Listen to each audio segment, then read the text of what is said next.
Attention, ouais, il arrive, restez chez vous, effectivement. Yes.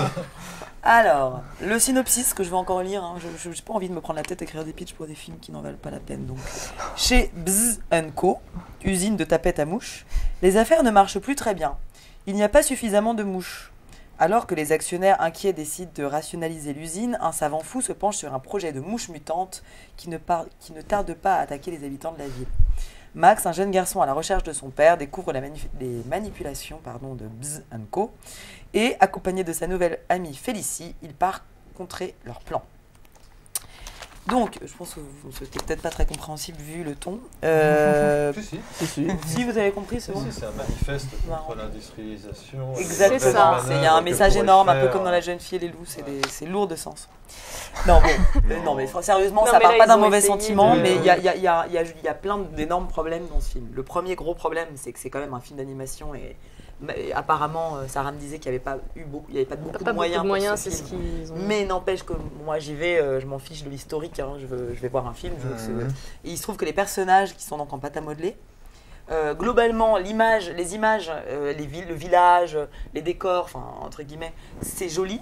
Mais par contre, dans l'action, alors je connais pas les termes, mais quand les personnages se déplacent, il y a un réel problème. C'est-à-dire que premièrement, ils sont totalement inexpressifs.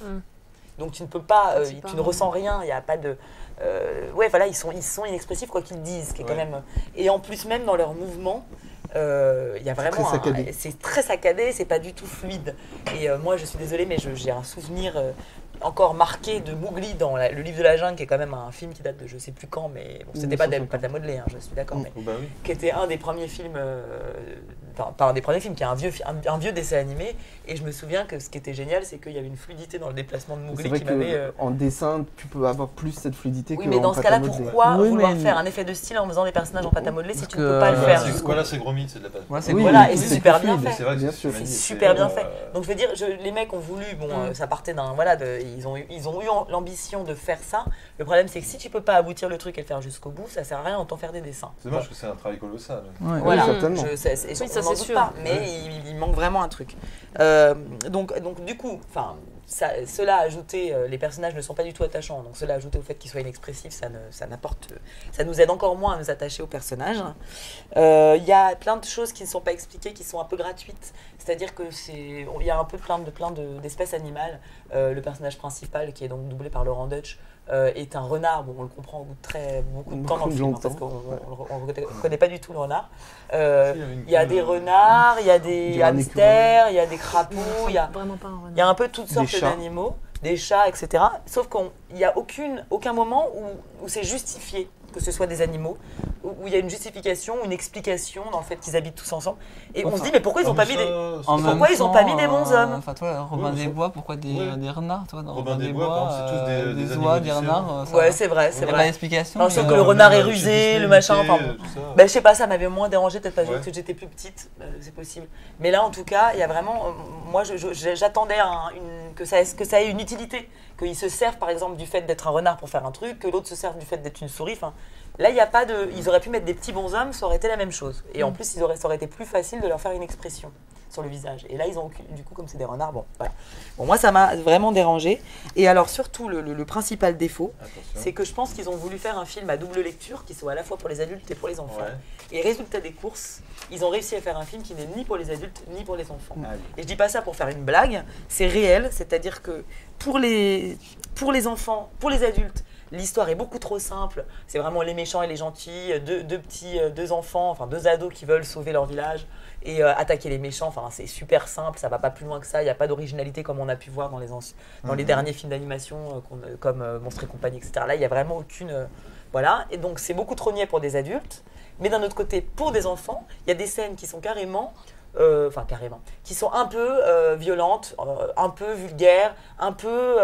pas pour les enfants. Par exemple, il y a une scène de flingue, de coup de feu, ce qui est très bizarre dans un truc pour enfants. Il y a une scène entre le personnage doublé par Patrick Bouchité, qui fait donc le méchant, et le personnage doublé par Virginie Efira, qui fait une belle Jessica Rabbit nouvelle, en souris. Et il y a une scène où en gros il abuse un peu d'elle, il la plotte, il lui touche les seins, machin, des trucs comme ça. il y a pas mal de trucs où je me dis non, j'aimerais pas que mes enfants voient ça. Et c'est pas non plus pour les ados, parce qu'ils vont trouver ça sans aucun intérêt. Non, mais ça, oui. Non, c'est vrai. Là, elle a totalement raison. C'est-à-dire que c'est un film vraiment qui est le cul entre deux chaises. Au départ, on pense vraiment que c'est un film pour enfants. Et qui a. Petit, alors, mais pour petits, pour enfants vraiment moins de 8 ans. Et que ça va être comme ça jusqu'au bout, sauf que il y a ce message et il y a une vraie connotation sociale. Quand tu plaisantais sur le côté de l'entreprise qui détruit, non, il y a ce discours-là de l'entreprise qui essaye le profit, le rendement. Un enfant, il comprend pas ça. Et ça n'a pas, oui, c'est ça, l'enfant ne comprend pas. Il n'a pas la notion. Et après, il y a cette violence à la fin. Un peu les ouvriers en fait. D'une révolte, d'une scène de violence, d'une scène effectivement de drague un peu lourdingue. Le personnage de Patrick Bouchité en fait est assez malsain, c'est vraiment le mec, il est toujours avec des nanas chez lui. Il fait rien, il boit du champagne. C'est pas... Donc ils ont voulu effectivement faire un peu des deux, sauf qu'ils ont raté sur les deux plans. Entre les deux. Alors juste pour finir, j'ai pas dit les trucs que j'ai trouvé bien, il y a quand même des trucs que j'ai trouvé bien, les voix. Mais je trouve que malheureusement on a l'impression que du coup ils ont fait un casting de super voix. Et que ça ne suffit pas à faire un film. Et mention spéciale à San Severino qui joue le rôle de Sam. Tout de suite, donc non. D'accord, on le comprend tout de suite. Mais bon, pas grave. Donc, qui joue le rôle de Sam, donc d'un renard guitariste un peu rebelle. Lui, il a une super voix. Bon, c'est la voix de San Severino. Et Virginie Efira qui joue donc la fameuse Jessica Rabbit et qui a une voix très sensuelle, très belle. Et même toutes les voix sont très réussies, Bouchité, etc. Mais le problème, c'est que maintenant, on fait une affiche avec les voix et que ça ne suffit pas à faire un bon film d'animation. Et ça rage. Moi, j'ai pas grand chose à ajouter parce que vraiment, c'est vraiment ces deux côtés-là qui ressortent, c'est-à-dire vraiment trop niaiseux pour quelqu'un d'adulte et puis trop avec des notions auxquelles un enfant n'a pas accès, à savoir le profit, les petits ouvriers qui sont exploités. Ça, bon, je veux dire, ça n'a pas d'intérêt si c'était pour que ça plaise aux enfants, ça n'a pas d'intérêt de mettre cette notion-là de production, rendement, on licencie tout le monde, enfin bon, ça parle à personne. Et la seule chose qui était bien, moi, que j'ai trouvé très bien faite au niveau de la recherche, c'était le camion du renard, justement. Finalement, toi, tu dis qu'on devine, effectivement, on devine assez rapidement, qui change à chaque fois pour faire une maison. Un coup, il est... 10 heures de bonne aventure. 10 heures de bonne aventure. Enfin, ça, c'est le petit côté marrant. C'est la seule chose bien faite du film. Voilà. Mais c'est vrai que c'est une animation d'un autre temps. On a l'impression d'être revenu aux années 60 ou 70 avec, je ne sais pas si tu te souviens, comment elle s'appelait, la petite cochonne Éloi.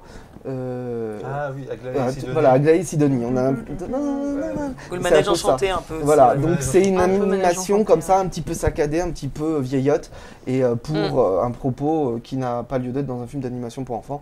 Donc c'est un peu raté. Bon, combien de G ? Un G, ouais. Moi, un G pour le... Non, j'avais mis 2 quand même. Parce que par exemple, un G quand même, c'est sévère. C'est sévère. On peut aller jusqu'à 0. Oui, ça arrive.